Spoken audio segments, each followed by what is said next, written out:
Welcome to the Idea to Launch Show. My name is Lisa Zufall, and today we will be talking to Liz Blom. She is in studio with us, but before we get started, the Idea to Launch Show is about mompreneurs who are building their empire while still getting to soccer practice on time. Now, welcome to Season 2. As a mompreneur, I find it fascinating comparing notes with other mompreneurs, whether it's on health, family, business, or just having some good old fun. And today I have invited Liz Blom to come and talk to us. She is an amazing mentor and health and wellness coach who offers up small and realistic changes so you can enjoy food without the guilt. Amazing, especially right before the holidays. Liz is a recognized nutrition expert, contributor, and entrepreneur, and is a passionate advocate for the many benefits associated with embracing a whole food and move body philosophy. She brings her fresh and inspiring approach to nutrition and wellness to her health-conscious clients with her relatable and palatable nutrition coaching practice. She believes everything in moderation isn't just a trendy phrase. For true success, you need to be able to eat what you love. And Halloween was just around the corner, so we'll need to talk about that. She's been featured in MASH, The List, Women's Health, Bustle, and Prevention. Welcome, Liz. Thank you for coming on the show today. Thank you for having me. You bet. So, wow, there's a lot of nuggets in there. I think the first one is being able to eat what you want and what you love. I mean, I've got a bowl of Snicker bars sitting at home, and Lord have mercy. I've been eating what I love all week. That can be a challenge for sure. I mean, we've got our questions here, but I just have to dig into that one. How do you help moms who have that extra bowl of chocolate after, the holidays? Yes. It's in my house too. I have, teenage daughters and, they didn't trick or treat this year, but we definitely still managed to, save some of our favorites and leave them in the house. So for me, it's out of sight, out of mind is one of the things that helps me.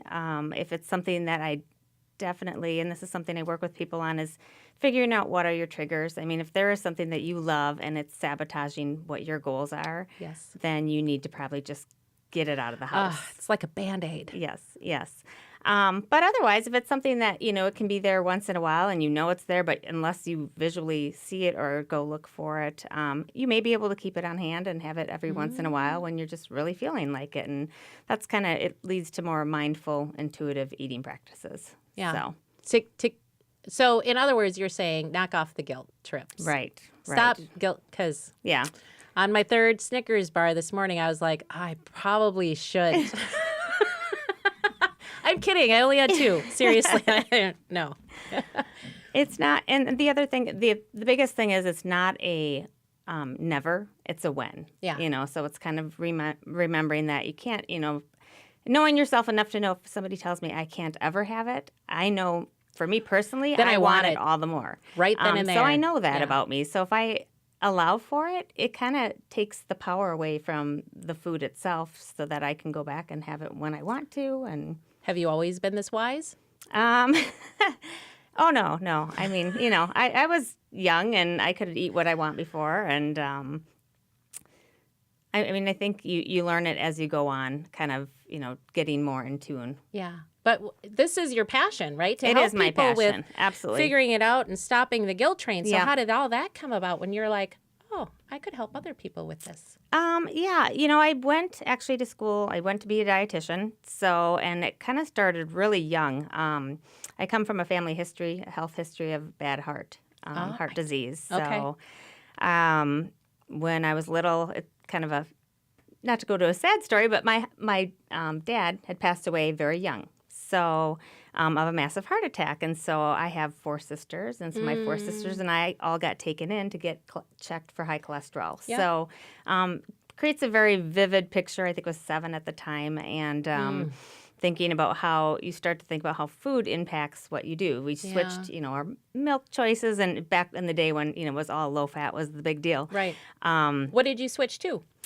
I think we switched to skim milk and, just kind of, more health-based foods. Okay. Granted, then at the time my mom was a single mom, so sometimes we ate what we had to get by. But we had a big, beautiful garden growing up, so I was exposed to all really good foods too. So, and then I was a runner. And Aha. Yes. In really starting probably middle school through high school, I ran track and cross country and absolutely loved it. And you start to see other kids in sports, whether it was running or wrestling or, you name it, and people become at that age more body focused and conscious. Yep. So then I just started noticing how that would impact people's food choices. So it was just something I always really took notice of. I loved reading articles about it. And when I ended up in college, I knew I was going to go down the health path. Okay. And oddly enough, I was in a business class, and I think we had to research different professions, and I came across dietitian, which I didn't know. I really hadn't heard of that before. I was from a small town. We didn't, so they brought in all the physical therapists to tell you about their jobs, but you never heard about a dietitian. So I knew immediately that was something I wanted to pursue. So that's awesome. When we did our career fair, I didn't find out until many years later that there is such a career as an ice cream taster. Oh, wow. And when I found that out, I was mad at all my counselors because I thought I would have been like highly qualified, right? Mm-hmm. You put ice cream in front of me, I'll taste it, and I'll give you my recommendations. I don't think they'd have a hard time finding anybody to do that job, unless you're lactose intolerant, maybe. It wasn't even on the list. Anyway, so then you go through all this, and then veggies and chocolate just came up, last year? Just last year. And that was a long road. I started, as probably a more traditional dietitian in clinical settings out of school. Did that for years. Had my first child. Came home for just a very little bit. Then I went back into nutrition in a weight loss clinic. And I love weight loss because people hit that point where at that point they are ready to do something and be an active participant. So I did that in and out, and I had my second child, and then I decided I'm going to come home full time. Yeah. So I did that for, many years.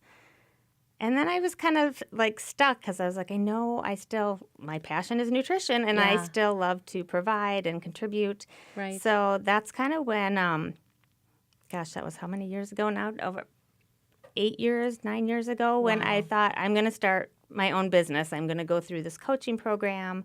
I ended up actually in a direct selling business at that point, working with supplements, and loved that part because I still got to coach people up on the nutrition component, which is very comfortable for me. Right. However, fast forward to just last year, a little bit before, people over the years had kept coming back to me saying, well, do you do coaching outside of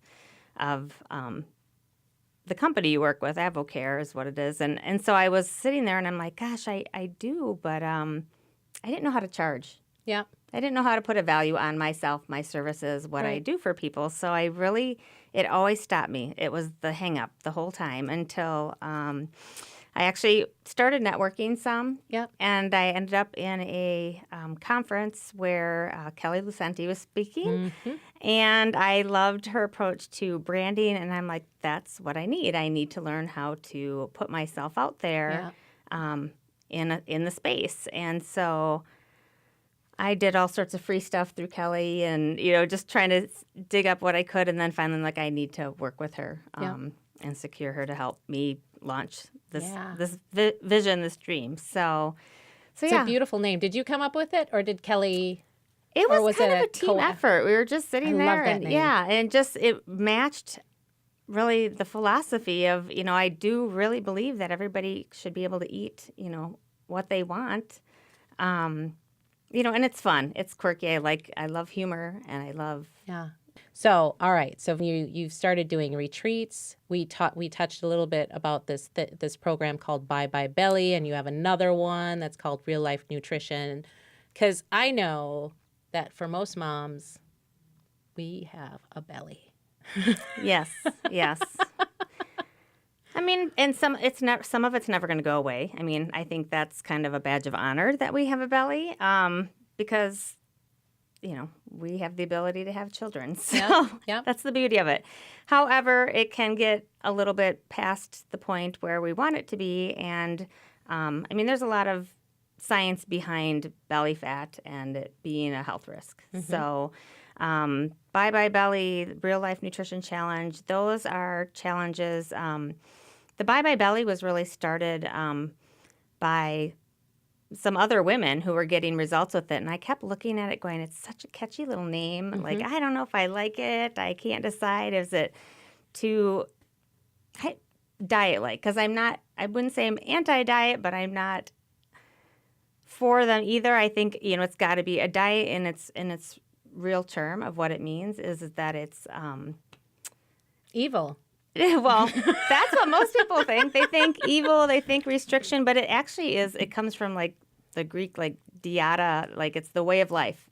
Oh, really? Yes. So when you look up, well, somebody changed that up. It is very skewed, and so I have a hard time because I interchangeably use that word a lot because I feel like I have a very healthy diet, but when people hear diet, they think restriction immediately. Yeah, you're eating nothing. And so it's a really hard word for me to and, use. Well, and then, to be a dietitian, I'm like, ooh, who's going to like working with you when you now have that word? Now they're called nutritionists. Well, yes, they change it to registered dietitian, nutritionist, because people relate to that more. Yes. So, absolutely. So it's crazy. But yeah, basically, with the Bye Bye Belly Challenge, the Real Life Nutrition Challenge, it's getting people just more of a strategy of how to approach the nutrition in a group setting, because a lot of people really love community. Community can really drive results. And so people together, troubleshooting together, offering up different, recipes. Yep, absolutely. Like that is huge. You can never have enough recipes. Yep. Never. Yeah. And so it fuels just this huge fire in people to want to get results or help other people if they're not seeing results, or all of a sudden you start seeing people celebrating all of these non-scale victories, and that is super, super cool. So when is your next Bye Bye Belly Challenge? Oh gosh, there is one more starting up. I want to say I should look. I think it's actually next week. So. Oh, this will be by the time this hits the airways, it will already have been. So the one there'll be more after that. Though I'm sure, especially with the new year, they'll constantly be going.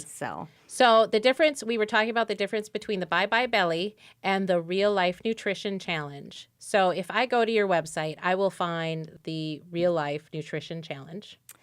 Actually, that's something we should talk about. So we'll get that on your website. Yes. On there, I'll find out about the retreats, and we'll talk about that in a minute. But what does the Real Life Nutrition Challenge do that's different from the Bye Bye Belly? Yeah, the Bye Bye Belly Challenge works with some products, with supplements. I'm a big believer in helping to fill the gaps, finding tools that work for you. And so the Bye Bye Belly Challenge uses products that I've used for years, and I think they work well, so I thought, why not go that route and share that with other people? And then what happened is I had launched it on a Facebook video and got great success as far as interest, and then was able to talk with each person to see, hey, is this the right fit for you? And if it wasn't, which for some people it wasn't, we kind of talked about whether it was regarding medical or budget or just timing. There's a lot of different things that go into it. Then I was like, I still feel like I can help these people again. So this Real Life Nutrition Challenge is more of a basic kind of bare bones of giving that nutrition guidance without product. It's more focusing on the food, how to read labels, what does a portion size look like, still sharing the recipes, all of that. So we'll talk about that. But absolutely. So it's just something that it's, again, another way for people who do really well in groups, keeps the price point low, and helps support and,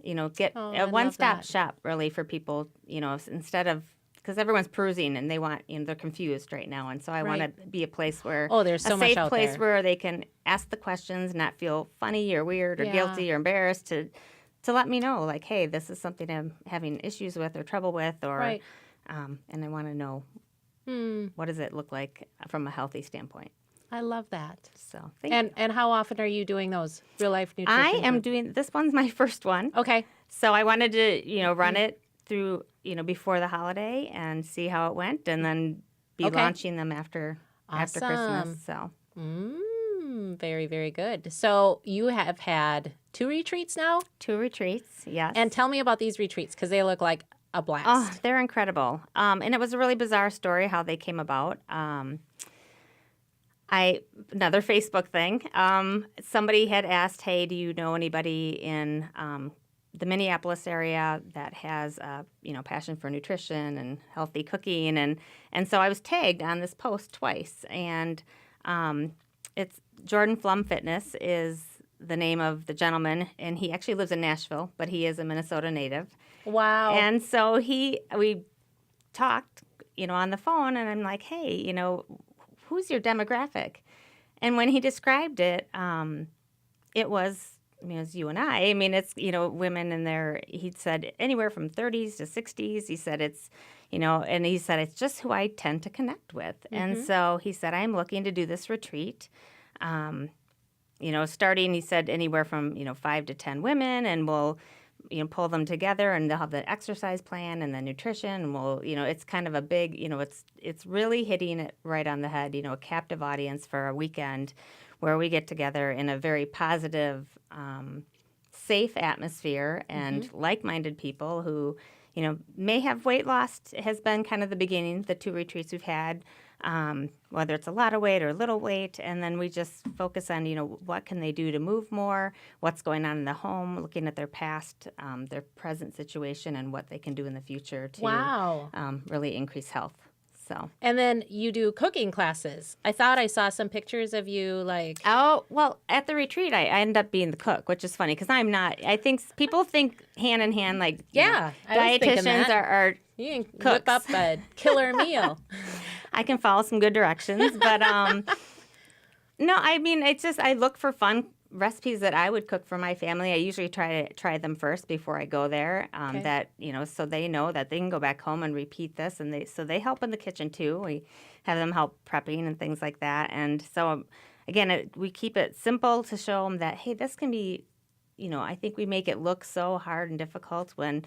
The other day, just snapped a picture for Instagram. I'm like, this is meal prep in my house, and it's literally pulling the chicken out of the freezer. I mean, because sometimes you're just like, that's the extent of my meal prep is to have this meat thawed by dinner time. Right. Mine is to put it in cold water for 10 minutes, hoping that it's defrosted enough to cook it. I've done that one too. So Instant Pot has been like my new lifesaver. Oh, you know what? Everybody's talking about it. I don't have one. I don't know anything about them. Tell me what makes them so amazing. They're fast and convenient. I mean, it's just an electric pressure cooker. So you can take something frozen out of the freezer. Drop it in there. And what would take 8 hours in a crock pot or a slow cooker takes, I would say, 60 to 90 minutes from beginning to end.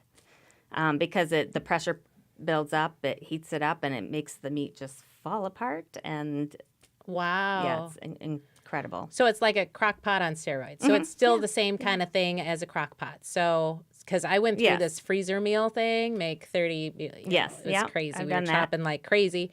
And then sooner or later, your family just kind of gets sick of the mushy food.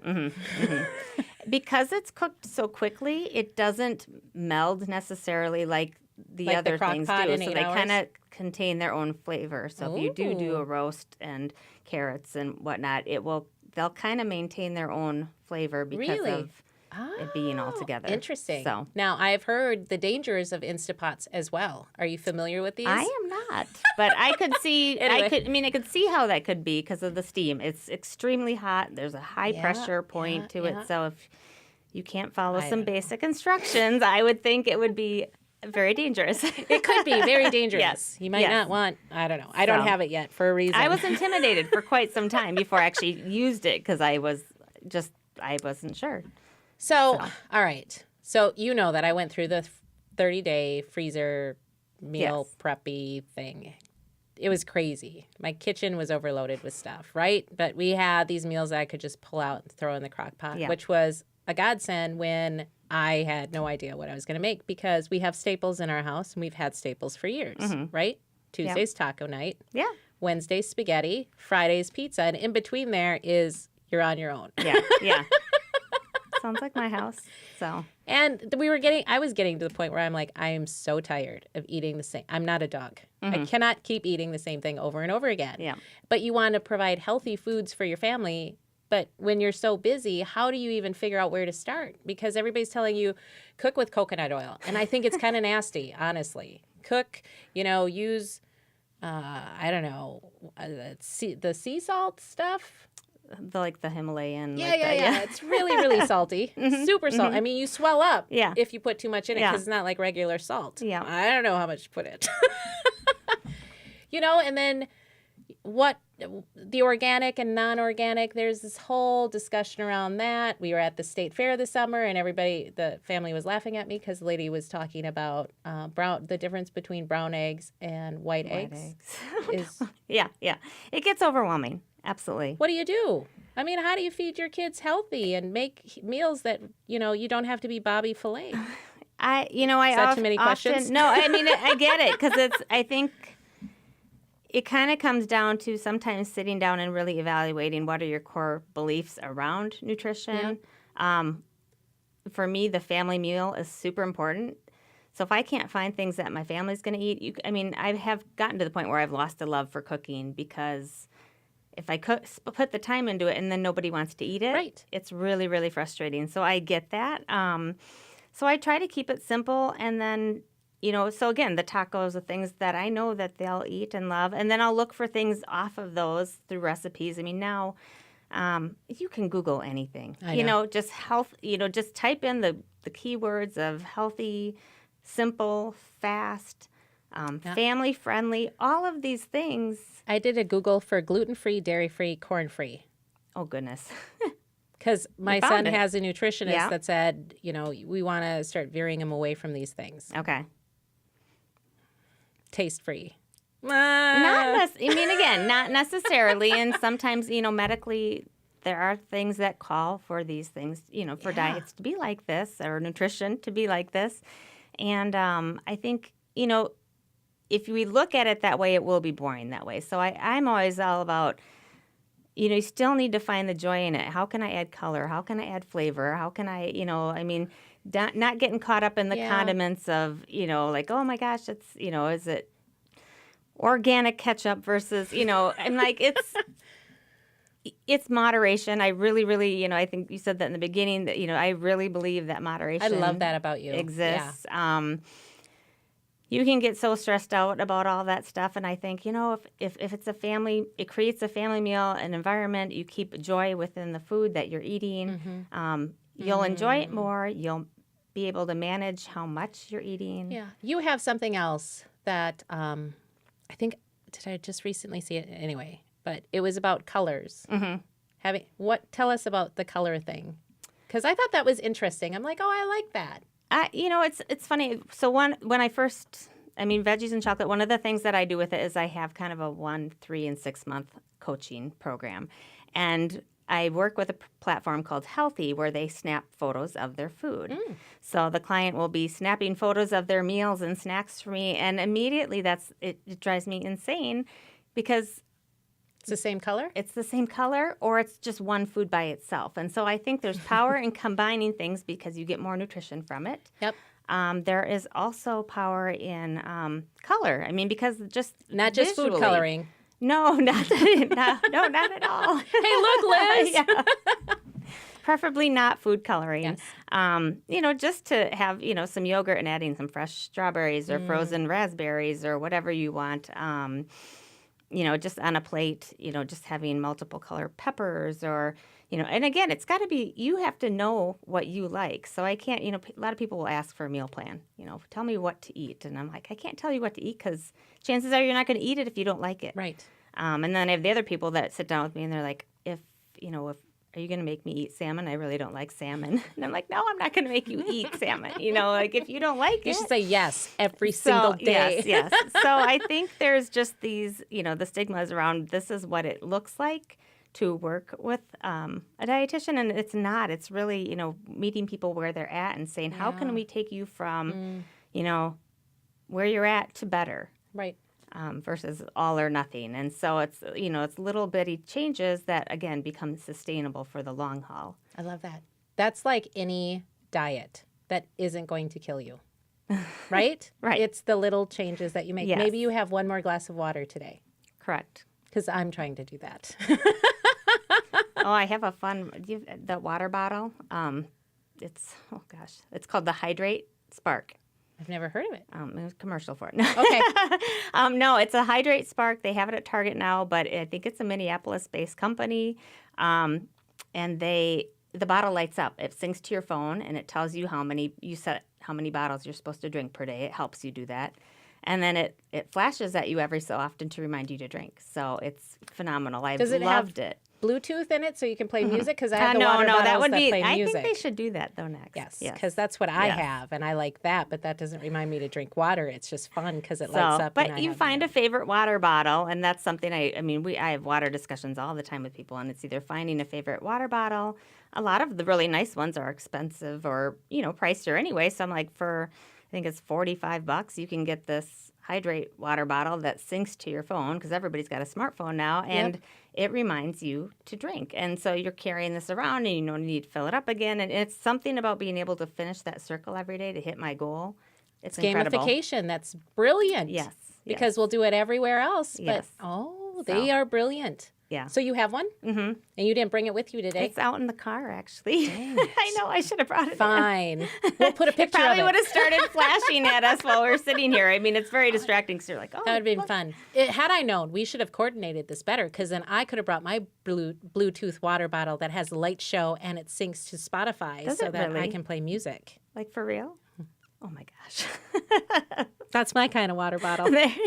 Does it remind you to drink, though? No. Okay. No, it doesn't do any of that, unfortunately, but it's still super fun. It sounds really cool. So, okay, this is the killer question, right? Raising kids, because you have one? How many kids do you have? Two daughters. Kids. 2 teenage So what girls. is it like raising kids and building your business, building that empire? What are your tricks to keep your sanity? Gosh. They're not that different from each other. I was thinking about this question. I'm like, kids and entrepreneurship, I mean, it's kind of, you commit to doing it and you figure it out sometimes as you go. Yeah. You have good days and bad days. And, obviously the kids come first. Yeah. And business comes second. So that becomes a struggle when you want to be good at everything. Right. I kind of have perfectionist tendencies. So, right. Or you have a conference call and conferences at school at the same time. Which one do you pick, people? Right? Yes. And, I think that's the beauty of entrepreneurship, though, is that it provides the flexibility if you design it correctly so that, you can say, these are my work hours and these are my family hours. And that's taken a lot of practice, and it's not perfect by any means, but it's getting better. Yeah. And, I think we're all working on that journey of trying to find our family time, separating it from our work Yes. It's definitely, it's a struggle. But it's also, I think it's really cool because, again, my daughters, I mean, they're almost 14 and 16, and so they're watching me. And I think how cool is that they see that I'm trying to kind of juggle this and be able to do, Mama has her own business. Yeah. So they were very excited when I was launching. It was fun to just get their comments and stuff. Yeah. So what did they say to you? They thought it was cool. They just were like fun. They loved like the pictures and stuff. Then they get feedback from their friends, like, I saw your mom. And, so then it's funny that You're way like too. A star. So, and sometimes I have them, help me with my social media. Like, I'm like, what do you think? Do you like this picture better or this one, for Instagram? I love that. So they're kind of like your assistants. Yes. Are you having them like do a little bit more in your social media, or are you just asking them for feedback? Not yet. Just asking right now for feedback. You haven't brought them on board completely. Correct. Not yet. I think my youngest would be willing. My older one, I'm not sure. She's too social right now. Yeah, that's all right. I mean, they need their time. But I don't know. The beauty and the struggle all come together. It's amazing, and the whole point of the mompreneur thing, building your empire and still getting to the soccer game on time, is because, we are that mom so I don't know about you, but when, like the other day, I had to bring my kid his 3-ring binder. He left it at home, right? And he got on the bus. And I'm sitting there, I'm catching up on my emails. My hair's still in a bun. I still got my jammies on. I look over, I'm like, oh, crap. I wasn't planning to leave the house that day because I yeah. had tons of work to do. So, no one was going to see me anyway. Mm-hmm. But I couldn't go and get ready and then bring the 3-ring binder because school has begun. Correct. So I had to throw on my sweatpants, put my hair up in a bun, walk in there and hand in the 3-ring binder and be like, it is what it is, people. Some days they see me made up, and some days they see me in my sweatpants and all my glory. It's great perspective, I think, too. I mean, because I can stand, very visually in my kitchen, like so frustrated because I'm making breakfast or whatnot. And then I think a lot of people would like kill to be able to be here at home with their kids making breakfast. So I'm like, there's it's very turning very nice. Turning the spotlight around to go, okay, we have it pretty good. Yeah. So. Yeah. It's just the juggle. So, and that's one thing that I ask all the mompreneurs that come out on here is, how do you balance that? I mean, are you still working at it? Have you found the secret sauce? Because I think we're all looking for the secret sauce of how do you make it all work? If you're still building your empire, it takes a lot of work. You're still raising kids. That also takes a lot of work. I mean, both of them take 100% commitment. Yes, they do. And you can't always do that. And it's just getting through with that and figuring that out. And because you are a go-getter and a type A personality and you're running around with kids and you know how to balance your food choices better than the majority of the people in the world. What does your typical day look like? I'm disciplined in my health practices, which is kind of funny because I was thinking about what does my typical day look like, and I wake up most mornings at 4:30 a.m. or before, so I can go to 5 a.m. CrossFit. Yep. Work out, and then be home by 6:15, 6:30 at the latest to wake my youngest one up. My older one's up already, starting to get ready, and get their breakfast still. I probably enabled that. But and then, and she likes her lunch, so she takes a cold lunch to school and get them out the door, and then I get me ready. And some days I have networking events and meetings that I go to, and some days I'm sitting at home, like you said, in sweatpants or pajamas the whole day and hoping that nobody calls for getting something. Then that's when, like, I love this time of year because I can pull up my Love Your Melon hat and throw that on and, look kind of cool. Yeah, totally. And then just, so a lot of it's the social media stuff, I think, is big now, trying to figure out how to communicate with your clients. These online, like the Bye Bye Belly, the Real Life Nutrition Challenge, those are Facebook groups. So I'm, in there kind of looking for comments and questions and things like that.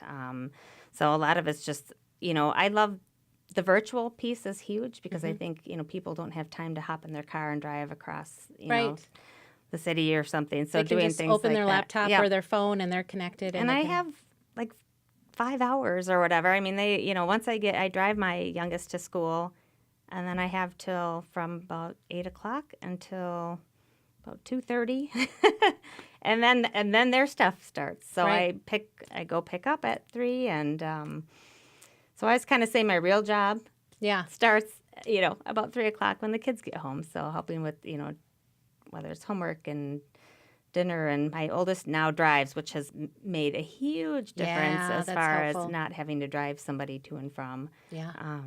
So yeah, and evenings sometimes then I'll hop back on, and whether it's phone calls and following up with people on, Yeah. So. How long do you give yourself to follow up at nighttime?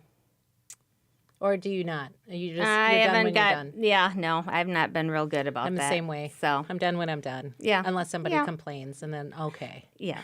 Yeah. I mean, sometimes it's more the things I'm really more protective about is if I'm out of the house. And maybe that's not the right way to think about it, but I mean, I can choose how many nights a week or a month that I'm going to be gone, because I think part of it's just being there. Yeah. Whether or not, because a lot of times they don't want me by them anyway, or they're in their room with the door closed. But if they know I'm going to be gone, then for some reason it's a big deal. And I'm like, really? When I'm here, you don't want me? But I mean, it really is, it's kind of that there's something they obviously find comfort in you being there. So right now that's important. Are they good eaters like you are? Did you raise them up correctly, sister? They're still learning. My youngest is super adventuresome. She could live on pasta.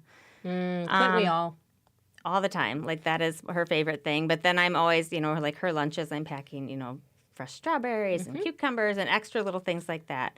My oldest, I would say, is maybe a little bit pickier, but I know, I was that way. So it's not, I haven't always been a great eater. I used to get a note to get out of eating salads when I was little because I didn't like the dressing. So awesome. Here's the person who I love salads now. But so I know it's part of that's just aging process and expanding what you're willing to try. And your palate changes. I think one of my rotations back in school was at a school, like at school lunch, at school food, watching the food service and just the influence of friends. Of what, oh, my mom makes that. That's awesome. Well, then the whole line's like, yeah, we're all getting it. Where if one of them turns their nose up and it's that right child, I know. Nobody else is trying it. So there's still much, under the influence. And I try to really talk nutrition and balance with them, not about, good or bad. It's just like, what have you had today? Maybe tonight you have some fruit because your day hasn't been that great. Or, if they, so it's kind of... Yeah. Oh, teaching them the same kind of balance that I live by. It's like, what have I done so far today? Well, and you just sparked something in me, which is, I think, is a big deal these days, and that is girls and diets. Mm-hmm. Right? Body image. Huge. You got your Kylie Jenners out there, and I just know about these Kardashians. So you hear it all the time that media puts a lot of pressure on our youth, especially the girls, in order to look a certain way and be a certain size. So how do you have that conversation with your kids about what you're seeing and all that? It's a tough one. Yeah. It is. It's very tough, and I think it's trying to. Well, you have to model it as a parent, as a mother, of self-love, and so you catch yourself, and it's what words do you allow to be spoken to yourself. They will hear that, and they will say the same things, and then they see it from other places. And so, if I hear, like I feel fat today or something, I'm going to say, it's not, I don't allow it. I don't want them to be speaking it. I don't, so it'll come up. I think it's a normal part of growing up, but it's teaching them, you're designed, a certain way, and you're growing, your body will change constantly, and it's just, but, food can be great fuel and movement and all of that. So I just really encourage just trying to find the health in it. So I love that. But it's scary. It's scary because there is a lot of pressure to look a certain way. Do clients that sign up with you that are our age then ask you to do like the mother-daughter thing? I've had a lot more questions about that. I have actually a really fun food kit. Like, it's these rubber food models, basically. Mm-hmm. And I do a nutrition workshop where we speak to what is a carbohydrate, what's a protein, what's a fat. So they start to know what does it look like and what does it look like on a balanced plate. Mm-hmm. And so I have a lot of moms who ask, would you do that, with me and my daughter or some of her friends? And I actually did it at a dance studio where I just brought it in to kind of teach them more about, that one, of course, you've, I think, 18 to 20 girls, and you're like, okay, and different ages, and I'm like, okay, we're going to have to keep this super simple. So we just talked about sugar, but kind of teaching them the basic of a carbohydrate and what that looks like. And then I brought in some food with labels so they could look at the labels and figure out how much sugar is in there and how much are they having, and then started relating it to, the girls who go to Starbucks and whatnot, what drink do you, and you can find, nutrition information. If you want to. Mm-hmm. Mm-hmm. So it just starts, again, empowering them with the knowledge to know, and then they get the choice. The decision's still theirs, the action's still theirs. Oh, I love that. But it's the education. They can't really unknow what they've seen. I know. That's part of the problem, I think. Mm-hmm. And you brought up labels. Yes. I hate labels. Because did you know that there is sugar in everything? Yes. You look at anything that's labeled chances are it's processed, right? And processed food just has sugar in it. Some of it's natural. That's the hard part. A lot of people are looking at sugar on labels. I believe it's on the labels now where they have to note if it's added sugar.